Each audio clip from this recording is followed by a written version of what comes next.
Hello and welcome back to the Small Farm series. In today's episode, we are going to get our grass field cut over here, and we've also picked up a fertilizing contract. So I want to get the grass field cut first, and then go out and get the fertilizing contract done. Once that's done, then we'll come back and rake all that up and bale it. And I think we're going to make silage with the grass that we cut today. Just to change it up a little bit. Once again, we won't see profit from that until the night, but we can make a little bit more money doing that than we can the hay. I think we did hay the last time, so. Now, am I just thinking that? Have I not done hay lately? Maybe I should have checked that. Maybe I say that every single time. Oh yeah, today we'll just do silage because we did hay last time. But I can't actually remember the last time I physically did hay. Huh. Let me know down below the comments if I do silage every single time. And every single time I always say, oh yeah, I'm gonna do hay next time, blah blah blah, and when that time comes, it's always silage. Please let me know because I'm genuinely curious, and I will have to go back and watch all my old videos just to confirm and or deny that statement. So, yeah, with that said, I am completely rethinking what's going on.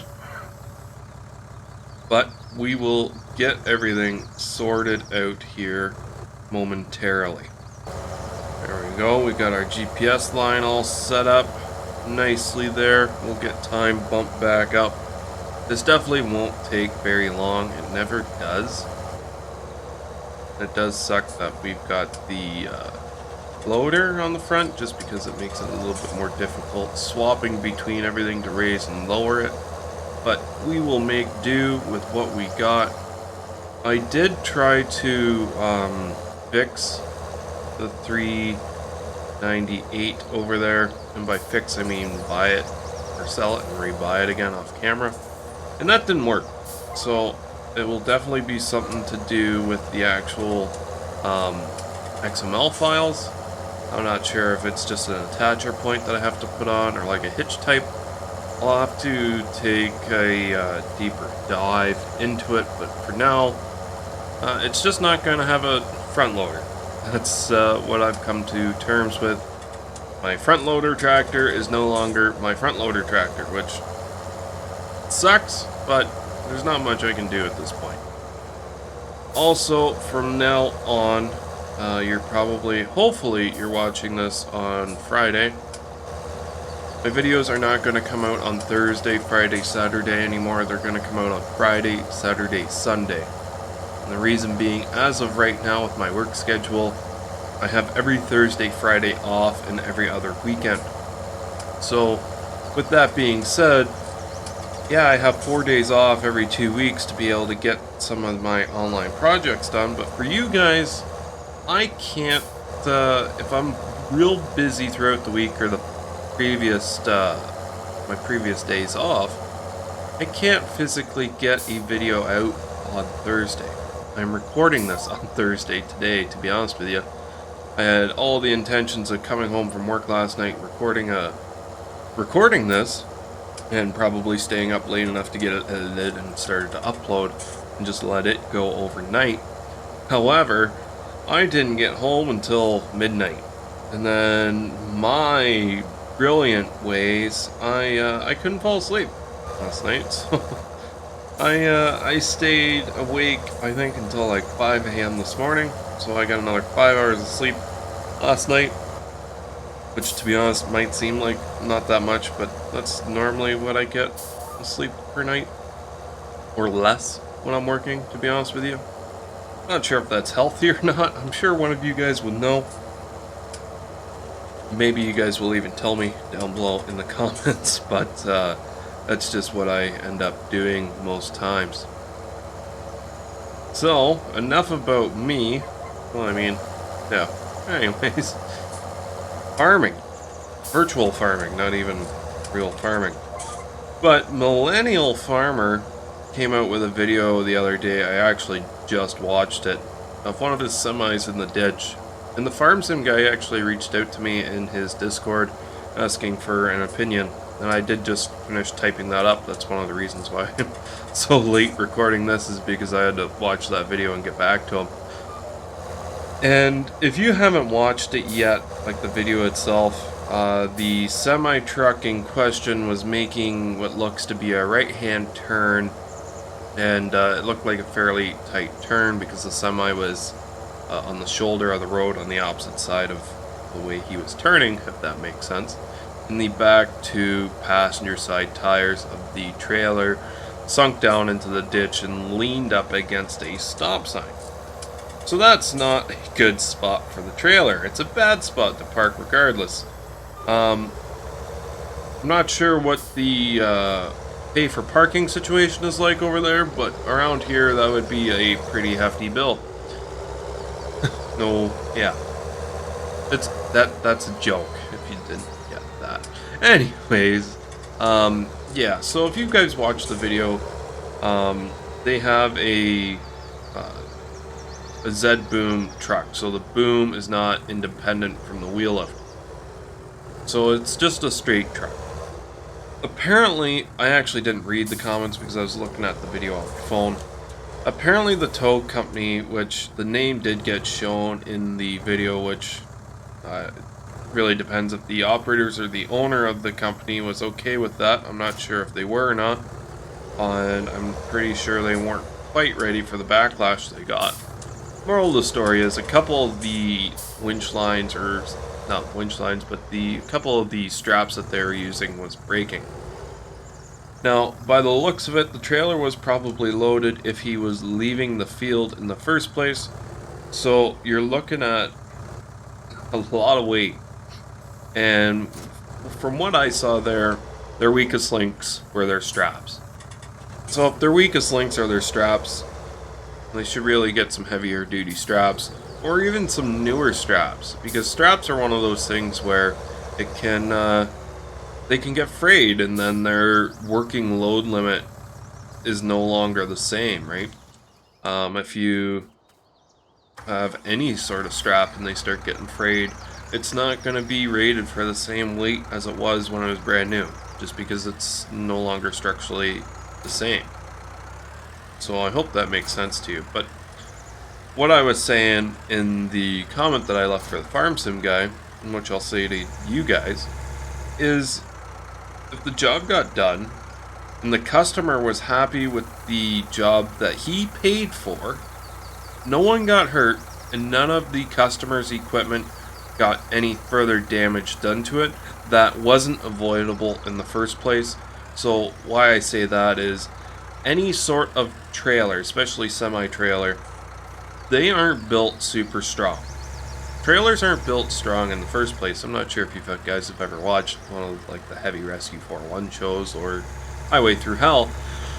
If you have, then you probably have realized that trailers aren't built strong. They're very weak.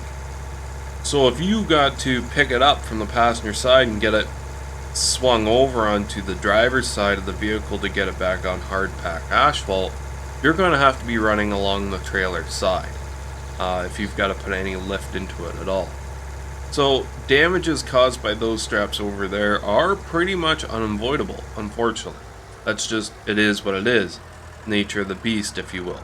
It's something that has to happen.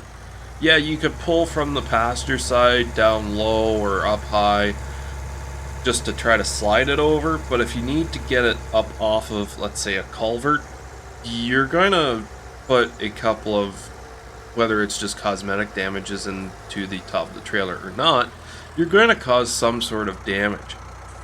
And as a tower, you got to make sure that your customer is aware of the situation like that beforehand, just so there's no surprises, right? I'm not saying damages don't happen, because damages do happen. It's just a part of the industry that we're in. Shit happens all the time. No one has an exact game plan or a handbook of how to get so-and-so out of the ditch for so-and-so of a reason, right? It's just everything's different. So the truck got out. From what I could tell, it looked like the operators were having a beer with Millennial farmer afterwards, Zach. That part I'm not the biggest fan of because obviously they got there somehow and they're both driving commercial vehicles and they're drinking. That's just a personal standpoint. Here in Ontario, we have a zero tolerance for commercial vehicles, so you're not allowed any blood in your alcohol system. Sorry, alcohol in your blood system. And so that's just one thing for me. But like, I'll just keep reiterating the point. If the job got done, the customer's happy with what he paid for, then what's going on? Like, why are these guys getting flack? Straps break all the time. Not all the time. I don't want to say that. I don't want to make it sound like it's super dangerous or whatever. It is dangerous, but straps don't break all the time. But it is a very good possibility of a strap breaking for whatever reason. You've got straps up against metal-sided trailers. If there is a rivet that's popped out that's sharp, it can put a gash on a strap. And I know they started in the daytime, but after re-rigging, once it got dark, it's harder to see those type of things, and you're normally pretty limited on what you can actually hook to for the sense of what's structurally sound on those. So you're pretty much between a rock and a hard place sometimes, where you can only strap in certain areas and put your straps in danger of breaking or getting a gash or a tear or ripping them. So now, to be frank, I don't do most of the heavy stuff. I've got quite a few buddies that are heavy operators, and I've watched the TV shows, and I just know how towing works in general. The TV shows don't give a quite accurate representation of it, but it's pretty close. It's pretty close. So, with all that being said, the job got done safely, as long as Zach was happy with the service that he paid for, because I'm sure he had to pay for the tow truck operators that were there, or at least the one truck at least. Why is it so bad? Yeah, I know straps broke, but did you really see the semi move that much when something broke or came undone? Moved a couple of inches? They were in control of that vehicle at all times. They were. They were. I'm not saying it doesn't look scary, because it does, but they were in control at all times. Now, if both straps broke at the same time and that semi fell back down to the ditch, yeah, we've got a pretty big problem there. We definitely need to reevaluate the situation. Whether that be get a different truck that's got a bit more height. Ideally, what would have happened if they had enough height on their boom, they could have picked up both sides like you saw, the drivers and passenger, get it level in the air, and then just bring it towards them. Like, just bring the boom in. But the problem was they didn't have enough height, so as soon as they started sucking the boom in, since the boom is up on an upward angle, as soon as you start bringing your boom in, your load is going to go down. So that's why they couldn't do that, and by the looks of it, their straps were, or like their hooks on their cable were right down by the trailer sides. So they couldn't physically make their straps any shorter. People are going to tell me I'm wrong and that I'm dumb, and that's perfectly fine. But that is my opinion. If you wanted it or not, there it is. I gave you my toonie, as Quick Dick McDick says.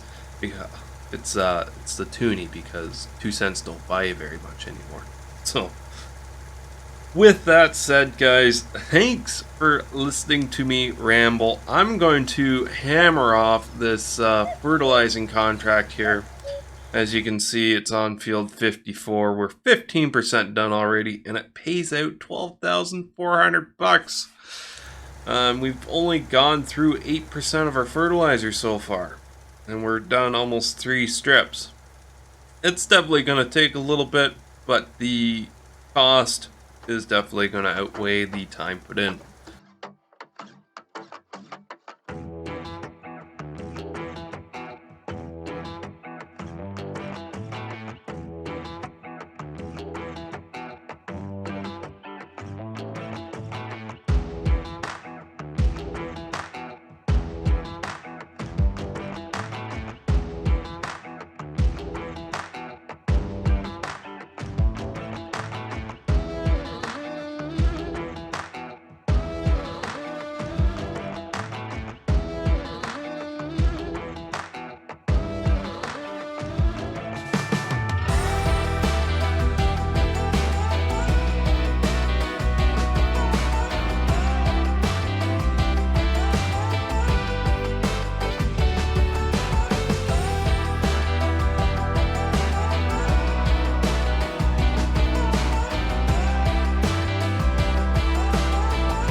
Well, that didn't go too bad.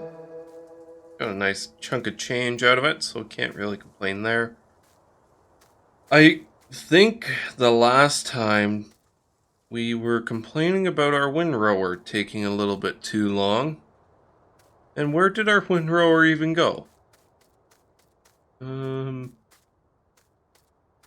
there it is. Let's see if there's anything else that we could buy that's a little bit bigger than this. So this is a little bit overkill, I think, 9 meters. But it'll definitely work for us. 130 horsepower requirement, we'll buy it used. I'm hoping the 398 has just enough power for it. But we will find out shortly here. I'm going to get hooked up to our old windrower and take it down to the store and sell it. And I'll see you down there. Never fails when you try to record phone calls like no tomorrow. So, let's sell this thing. I've already repaired it. $1,230 back in the bank, sitting at $55,919. We picked up our new rake here. Look at it. It's beautiful. It does need to be repaired, so we'll do that right now. Even though it needs to be repaired, the paint looks to be in pretty good shape. Not sure if it just doesn't have a wear texture on it or not. But we'll get her fixed up right here. Kind of feels a little funny to be buying something used at the shop just to get them to repair it. But it is what it is. Perfect. Looks good to me. Let's go rake up our field. Okay, so let's get this thing unfolded. She works pretty quick, which is cool. Get us in a appropriate location here to start off with. I'd like to overlap just a little bit, just so I know I get everything. And line ourselves up on the 0 line. Don't have to drop it, or don't have to turn it on or anything. Set up our line here. GPS all set up. Everything all hunky-dory here. Perfect. That's leaving a pretty nice swath behind us. We are losing a bit of space just because we are into the field, just the tiniest bit. But that's alright. I can't complain. This is definitely going to make it very, very quick. We've got the new mower. We've got a new rake.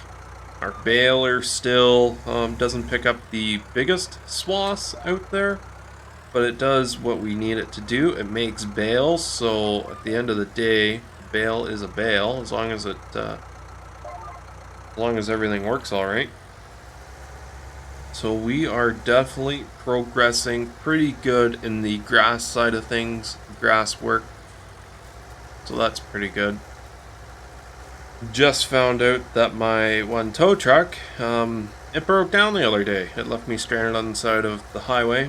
So my tow truck had to be towed, which was great. Found out that we had an upper rad hose blow. Kind of a good thing that did blow, just because we found out that the water pump had a crack in it. So that was awesome. That was a good thing to find out. And so we got that all fixed up. And one of my other part-time guys took it and drove it for, I don't know, 10, 20 minutes. And now the reservoir jug for the coolant is blown apart. So I feel like we're getting overpressure somewhere. So hopefully it's not a head gasket, knock on wood. But if it is, I hope we can get the parts and get everything fixed up and all hunky-dory as quickly as possible. There is other trucks there that one can drive if need be, but it's always a pain switching trucks, so that was one of my phone calls, is discussing all that, trying to figure out how hot the truck actually got the first time and all that good stuff. So with that said, when was the last time your vehicle had a breakdown? What was it? How much did it cost to fix? Hopefully it wasn't a water pump. And parts are hard to find right now with the the stuff going on in the world. So even the trucks you call to pick up your disabled vehicle, they break down as well from time to time. Stuff happens. My the tow truck that I drive has 560,000 kilometers on it now, which is over 500,000. Not sure exactly what that would be in miles, but I think that's probably around 400,000 miles, give or take. I don't know, someone down below could probably do the math, if it really means that much to them. But yeah, we're going to get this all raked up. I'm going to put the baling in a time lapse just because, baling down the same rows. And we'll probably wrap them next episode and get them sold, which will probably be the same in-game day. I hope I'm not putting too much grass on land that I don't actually own. It definitely looks like we're getting some on the path, but you can't win them all. That's the one downfall with having to rake anything up is it moves it. It normally moves the material further back, so just like here, we'll probably run into this tree at top speed. Yep, top speed. But this rake worked really quickly, really well. We've got 6 rows, so that's not too bad. This rake's definitely a good addition to the farm if we're going to continue doing grass work, or even if we get cows down the road, we will definitely need to do grass work then. There is that cow and right over there on this piece of land to our left that we are thinking of buying. We just need to get the funds in order for that. We really do not have any extra room, so we definitely need to do something there. Also, in case you guys noticed, I got rid of our 2 chicken pens over there. Then I transported, wink wink nudge nudge, all the chickens over into the bigger pasture just over yonder. So I got all 30 chickens moved over into there, and they're doing good. I tore down the chicken coops that were here and sold all the smaller egg boxes. I didn't even bother going and selling the eggs that were in it, just because it didn't really seem to be worth it. There's only 100 liters or so between all the boxes, so wasn't that big of a deal. Nice thing is about using the same tractor to do the baling and the windrowing, as long as you don't change anything, you can use your same GPS line. So come up here, knock on the GPS, turn baler on, and we'll just pick everything up in the same line. As you can see, we did miss that bit there, which kind of sucks, but it is what it is. Can't win them all.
Here we are on our final pass, baling.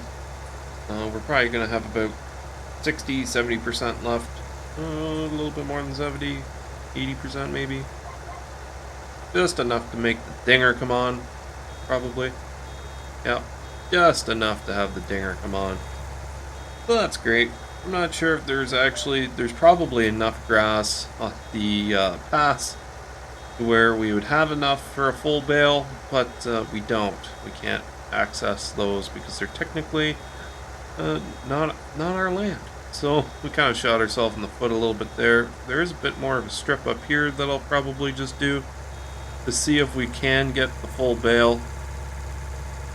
But with that said, guys, thanks for watching. If you have any input on what you would like to see in the series, please let me know down below in the comments. That's the best, quickest way to get a hold of me. You can also reach me at my email, toemangyt@gmail.com. Send me an email there if you want to get a hold of me as well. If you've liked the video, hit that like button.